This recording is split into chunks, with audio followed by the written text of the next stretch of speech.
Hi, and welcome to another episode of the Veterans Corner. My name is Chuck Wooden, and I'll be your host. We have back with us Dr. Jeanne Folks. Dr. Folks, nice to see you again. Glad to still be here. You know, we decided to make this a part 2 because there was just so much information on PTSD from the first episode that we did. So we decided to make this a 2-parter. And there was a lot of great information on the first part, and I know there's going to be even more great information, very informative show for you here tonight. So what I'd like to do is, for those that didn't watch the first episode, I'd like to read Dr. Jeanne's bio, if I could. Let me get my cheaters on here. Dr. Jeanne Folks is a licensed professional counselor and is a clinical director of Connecticut Psychotherapeutic Resources in Avon, Connecticut.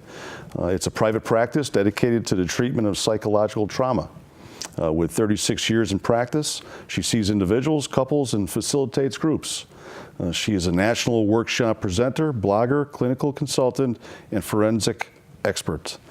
Jeanne is also taught as an adjunct professor of psychology at Central Connecticut State University right here in New Britain, and as a clinical instructor at the University of Connecticut School of Medicine.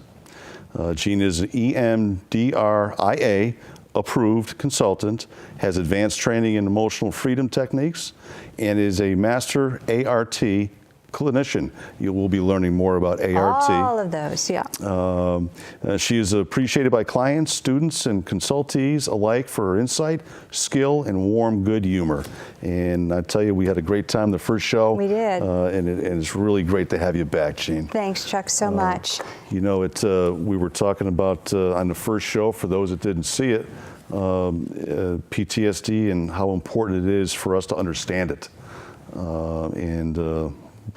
You know, the first show was, fantastic. Yeah. So we got a chance to go through symptoms and signs of PTSD, but before we get started, if I may, I just want to very quickly, there's my camera, I want to just encourage people, if you do have PTSD and you find any of the things that we're going to be talking about disturbing to you, I want you to take good care of yourself and, turn down the volume, take a couple of deep breaths, turn it back up, and if you're still feeling distressed, turn the show off for the time being, record it, watch it later with a friend, and when it's recorded, you can stop and start it and manage any symptoms that are coming up. But I do think that, and I said this to you while we were waiting for the setup for the second show, I do think this show's going to be a little bit more fun because we're talking about what the heck you do about PTSD, not just what it is. How to fix it, or at least all make the it a screwdrivers, the whole lot wrenches, better. and all the stuff to fix it. Yeah. Well, it's. I mean, the first show we talked about what causes the symptoms and all that, and like I said, we're going to be talking about what we do now. What do you do now? Yeah. Once you find out that you got it. Right. What are some of the treatments that are proven, have, history of proven to help? Let me see if I can spit that one out. Yeah. Helpful. What symptoms? What makes it better? What makes it better? There we go. Thank you. Simplicity is all. Occasionally it just you got to make sure that your mouth and your brain are on the same page. Yeah. What have been some of the proven treatments that have been helpful? Well, we've been learning a lot about PTSD and treating PTSD, especially since about the Vietnam era, when serious research really started happening. New treatment protocols were being put in place. A lot of trial and error. Some things were tried, left by the side of the road. Others have advanced tremendously in the last 10 years. But one of the things that we know now that we didn't know back in the 70s and 80s with PTSD, is talking about it, talking about what happened to you, talking about how awful it was, doing what I call ain't it awful therapy, has its value but wears out its welcome really fast. You can only talk so long about what happened, how it happened, how awful it happened. And what we've learned is that PTSD is so much about physiological, autonomic, reflexive responses. And we have to go in and bypass the intellect and really work at the level of the body to help the system calm down and to help remind the body how to re-regulate to a pre-trauma normal. Okay. And so most of the techniques that we're going to be talking about tonight are, in one way or another, what are called subcognitive. In other words, it's below just thinking about it. It's about feeling about it, having experiences about it, and using the feelings in a therapeutic way, not to just replay trauma over and over again and re-traumatize the person, but to release and relieve so that the dials can reset. Yeah. I mean, there's so many. I mean, there's so many different types. I mean, do you want to start with the EMDR? An excellent choice. Yes. Eye movement, reprocessing, and desensitization is what EMDR stands for. I think of Francine Shapiro, several decades ago, who was the psychologist who first developed EMDR, knew how effective it was going to be and how widely it was going to be used. She would have named it something easier to say. Yeah. She did, EMDR. EMDR. So you don't have to worry about, the long of it. What EMDR does is it taps into the alternate electrical firing that happens spontaneously in the brain when we reach REM sleep. And anybody who has a pet out there, a cat or a dog, you have probably seen them hit REM because everything's going. The paws are going and the whiskers are going, and that is exactly what's happening. All mammals do it, and it's spontaneous. We don't consciously turn it on or off, it just happens. But that alternate firing of the right and left hemispheres of the brain is when we dream. And what Francine did was she started experimenting with whether or not there was a way to tap into that in a waking state. Okay. So the eye movement part of EMDR asks the client or the patient to hold their head still, and with very carefully crafted movements of the hand by the clinician, the patient follows with their eyes, and we are literally replicating what the eyes do during REM. Now the brain goes, oh gosh, this is really strange. I'm usually asleep when this is happening, but it's really familiar, so okay. Yep. And what happens is the person almost immediately gains more access to subconscious or semi-consciously held material, body sensations, awareness, and it's possible through a carefully crafted set of questions and answers while that bilateral stimulation is going on to process out traumatic events using a built-in mechanism that we are provided as human beings to resolve internal conflict. And so it can make looking at troublesome memories more tolerable. It can move the material through more quickly, and it can discharge a lot of the traumatic reactivity. And people start experiencing a significant amount of relief. You know, there's a whole, what about art? ART is short for Accelerated Resolution Therapy. Okay. It's a cousin of EMDR. It uses the eye movements with the playing of a specific traumatic memory like a movie. So a person does need to have access to the memory so that they can play it with a beginning, a middle, and an end. And it's possible to re-script that movie. We're not changing history, but we are changing the relationship to history, so that the reactivity is far less, and the person will report feeling a lot more distance from the memory. It feels much more long ago and far away, and they can look at it without having the same intrusive symptomology. Okay, all right. How about EFT? I think I know, was it emotional freedom technique, right? Very good, yes. Emotional freedom technique uses the acupuncture points that are directly connected to the central nervous system.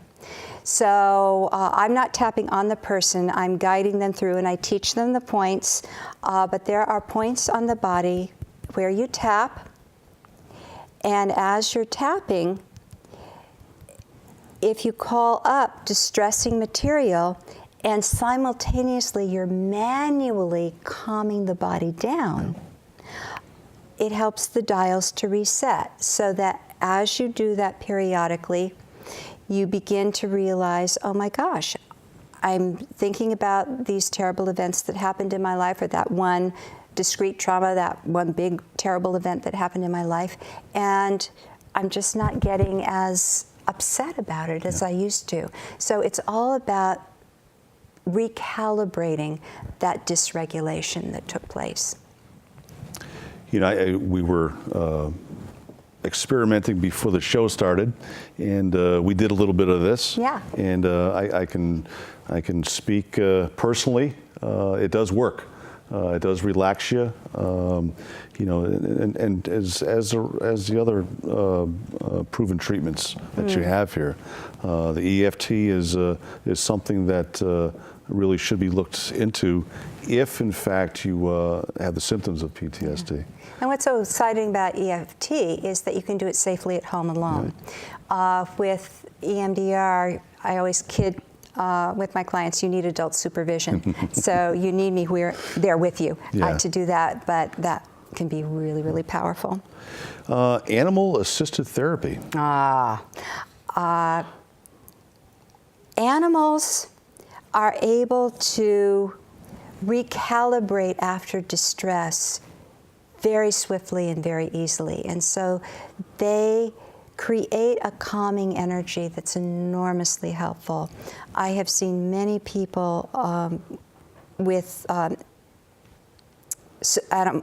emotional support dogs be very much helped. We see more and more of them nowadays. More and more. And I have also found equine therapy, therapy with horses, enormously We helpful. had a show, we're up around 70 shows now. Yeah. If not, we might have even breached that number. Yeah. But in the very beginning, we had a group from Shepherd's Meadows in Bristol. Yeah. Talking about People don't realize that horses are prey animals because they're 1,000 pounds. You think about lions, and there's other things that can prey on horses. And so they are prone to hypervigilance. You hear a bird and they say, should I be worried about that? But then they say, no, I'm good.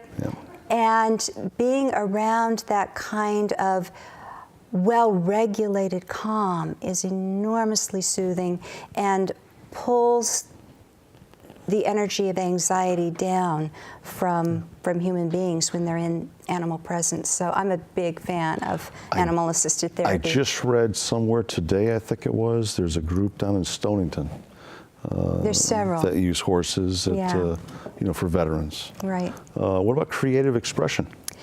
I think that any way that you can express feelings is your friend. Yeah. writing poetry, writing in a journal, painting, drawing, dance, any form of expressive arts is enormously helpful because you're getting out of your brain and really flowing more with sensation, and doing that in a pleasurable way and in an expressive way that again helps you calm, because it's all about re-regulating a disturbed system. Yeah. Yeah. Another thing that's enormously helpful that's not on our list but should have been is meditation. Yeah. And people say, I just can't sit and be quiet. There is walking meditation. You can find a labyrinth and walk that. There are lots of ways to meditate with movement, but it's about clearing the mind, letting the mind rest, letting all of the scary pictures rest, and coming into helping the body calm down. I actually know quite a few people that have used that form of treatment. Yeah, or some combination of several of these. Yeah, it's just a matter of trying to get yourself to relax. Right. I mean, we still have some time left, but I mean, we could actually go into another show talking about, more detailed stuff. And doing demos, and that would all be very fun. Adrenaline and everything. Cortisol. Yep. Yeah. What about medication? I'm not anti-medication, but it's important to understand that medication is not a cure. Medication manages symptoms to help life be more manageable. And it can be wonderful to buy you time, to give you room, to give you a little bit more of a platform in order to more effectively do some of these other treatments. But medication by itself is not going to fix PTSD. Kind of kicks the can down the road. And it does kick the can down the road because you feel like you're doing okay when really you're just calming down symptoms rather than changing the wiring on the inside. Yeah, it's. I mean, these are the main forms of treatment. I think they're the ones that have been most studied, and that we have data to really show that they work. Can PTSD be cured? That's a tricky question, and you're not going to like my answer. No. Yeah. In one sense, no. But PTSD can go into remission, which means that you can be relatively symptom-free, and for some people, that's permanent. Yeah. And so in one sense, that is like a cure. But anyone who has had PTSD is more vulnerable to a future exacerbation. Yeah. So, if a new event happened, a new really big trigger comes along, you could become symptomatic again. But the good news is that an exacerbation of PTSD is usually easier to get over because you already know the pathway to calm the symptoms down. So don't panic. Yeah. If you start becoming symptomatic again for some reason and you haven't been for a really long time, say, I've got this. I know how to do this. Deep breath. Deep breath. It'll be faster this time. It'll be easier. I'll, go get the help that worked for me before, and you'll go back into remission, and you'll be okay. Yeah. We've only got a couple minutes left. I'd like to touch on a little bit. How does it affect the families? Hugely. Yeah. It can touch off so much misunderstanding, so much conflict. To live with someone who's chronically symptomatic is incredibly hard. Yeah. But I find knowledge is power, and educating family members about what is and isn't helpful, how to give somebody with PTSD space and still have a real relationship and let them know how their symptoms are impacting the family with ideally not guilting them out, and encouraging active pursuit of treatment and being very supportive of treatment, which can go up and down. Yeah. I often tell people the journey in PTSD treatment is not a straight line. It goes like this. You're still getting from point A to point B, but half the journey feels backwards. And you have to trust that as you slog and slog and slog, it's going to reach a critical mass, and then all of a sudden there'll be a quantum leap, and things will be better. And obviously, everybody's different. Everybody's different. Every exposure to a traumatic event is different. Absolutely. How they respond to that is different. And part of the art of working with PTSD is reading the criteria of the individual system that you're dealing with at that time and accommodating that in a very tailored way. You know, we had talked about the families. Got about 2 minutes left. Okay. What about physical health? The more you can do to take care of your health, the better off you're going to be. PTSD takes a toll. You know, your adrenaline and other stress hormones is running amok periodically or on a regular basis. People with PTSD are more prone to headaches, gastrointestinal problems, fibromyalgia, other kinds of phantom pains, sometimes dizziness, you know, things that are hard to diagnose and understand. But I think it's incredibly important, number one, to know you're not crazy. Number two, be very compassionate with yourself. Get the medical help you need, because there are things that can manage some of those symptoms. And then keep working on your resources. Use, you know, proven therapies, but also make a list of what your resources already are. Do you have spiritual beliefs? Do you have a philosophy of life? Do you have hobbies? Do you have friends? Use everything in your arsenal to help manage all of the symptoms of PTSD. You know, once again, it's very, very, very informative. I mean, we can probably continue and keep going and make this a four-parter, but unfortunately, part two is coming to an end. In a flash. Yeah. Is there anything you'd like to share with the viewers? You know, I know you brought this book. Oh, yes. A great book of information on PTSD is Bessel van der Kolk's book, The Body Keeps the Score. It's available on Amazon. I don't get a kickback. Yep. I'm only sharing it with you because it's wonderful. It's accessible. It's well indexed, so you don't have to read it cover to cover. You can look up specific symptoms and problems and turn to that page. Don't be intimidated by the amount of pages. But we owe Dr. van der Kolk a huge debt of gratitude. He is one of the foremost researchers on PTSD and is a sterling human being. And he writes in a way that makes many things that are hard to understand more accessible. Before we get cut off, we got about 30 seconds left. How, if the folks want to get in touch with you, how do they get in touch with you? You can call my office in Avon at 860-678-8779, or you can go to my website at Dr. Folks, that's D-R, F as in Frank, O-L-K-S. I just went blank. Dr. Folks, Counseling with Dr. Folks. I'm sorry, Counseling with Dr. Folks, or Dr. Folks at tappingprayerfully.com is my email.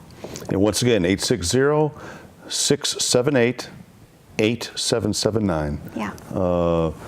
Once again, we're about ready to get cut off, but thank you again, Jeanne. You're so welcome. It was a pleasure to have you here. It was a great, very informative two-part series, and I'd love to have you back again.